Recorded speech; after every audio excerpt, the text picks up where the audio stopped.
Vice President Harris speaking now in Allentown. Let's dip in. And we're exhausted with it. America is ready for a fresh start.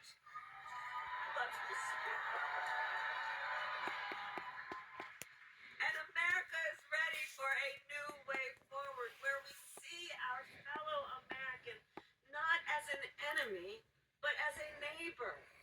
We are ready. We are ready for a president who understands that the true measure of the strength of a leader is not based on who you beat down, it is based on who you lift up.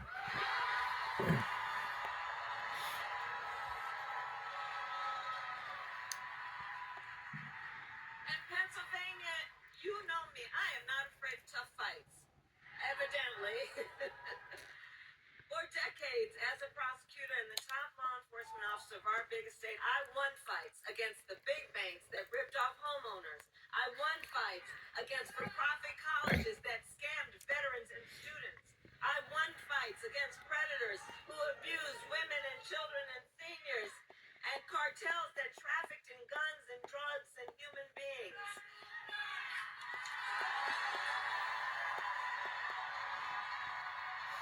We're not going back.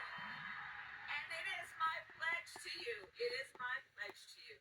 if you give me a chance to fight on your behalf as president, there is nothing in the world that will stand in my way.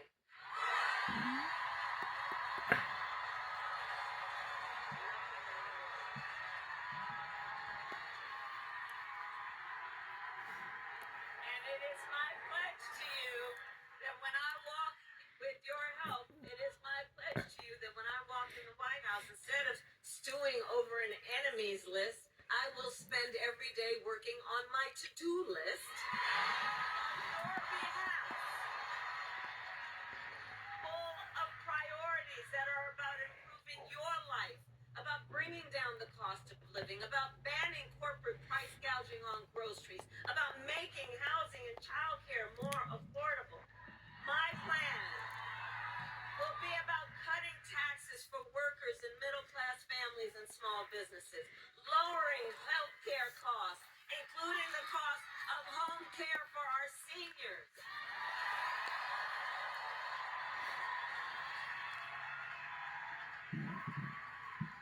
Because here's where I'm coming from on this. I believe access to health care should be a right and not just a privilege of those who can afford it.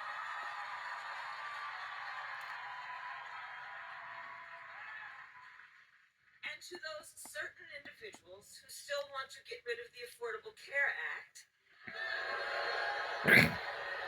trying to take us back to the days when insurance companies could deny people with pre-existing conditions, well, to them, we say we are not going back. We are not going back. And we are not going back.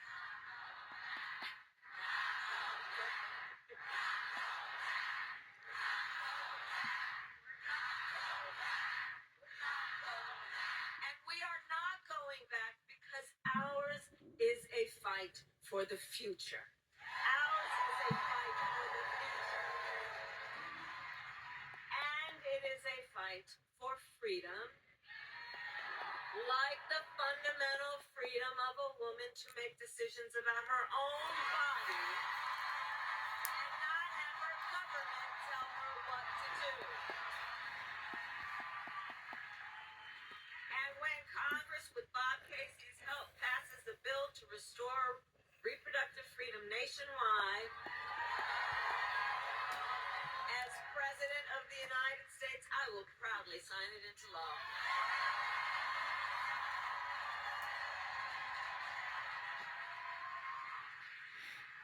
So, Pennsylvania, I'm here to ask for your vote.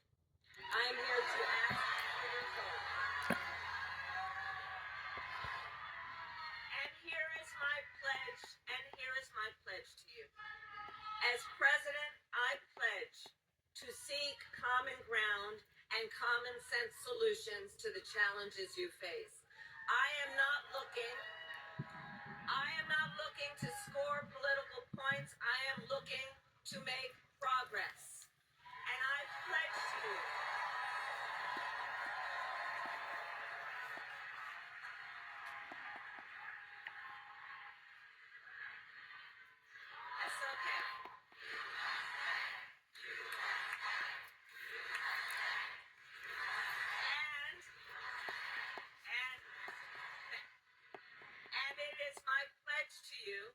to listen to those who will be impacted by the decisions I make, to listen to experts, and to listen to people who disagree with me, because I don't believe people who disagree with me are the enemy.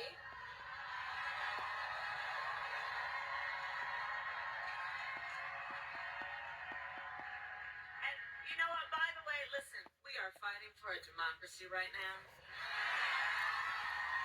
And we love our democracy, and democracy can be a bit complicated sometimes.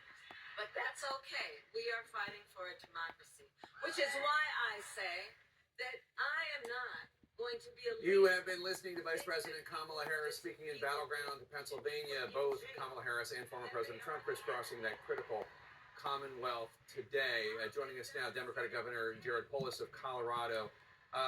Governor, what is your prediction in this very, very difficult, very tight race? What's going to happen tomorrow, do you think?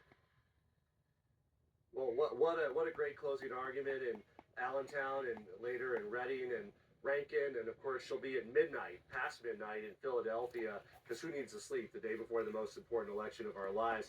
Look, I think that she's put all the pieces in place to win tomorrow. It's really up to the volunteers on the ground, the voters that haven't voted yet, they get their ballots in. It's time for the country to turn the page on the divisive politics of the past. We have a former president trying to run again, or a chance to go in a new direction with policies that really make a difference in our lives, from lowering the cost of groceries to putting money in the pockets of the middle class. One of the reasons why this race remains so competitive is because, at least according to polls, voters think more highly of Donald Trump's position when it comes to the economy and immigration. Let's talk about immigration for a second. Donald Trump brought on stage this weekend the mother of a murdered Georgia woman, Minely Rodriguez Ramirez. She had a following on TikTok. And ICE says the man arrested for killing her is an undocumented Mexican immigrant. Trump has also repeatedly used Aurora, Colorado, in your home state, to highlight his message that there are too many violent, undocumented migrants in this country, wreaking havoc.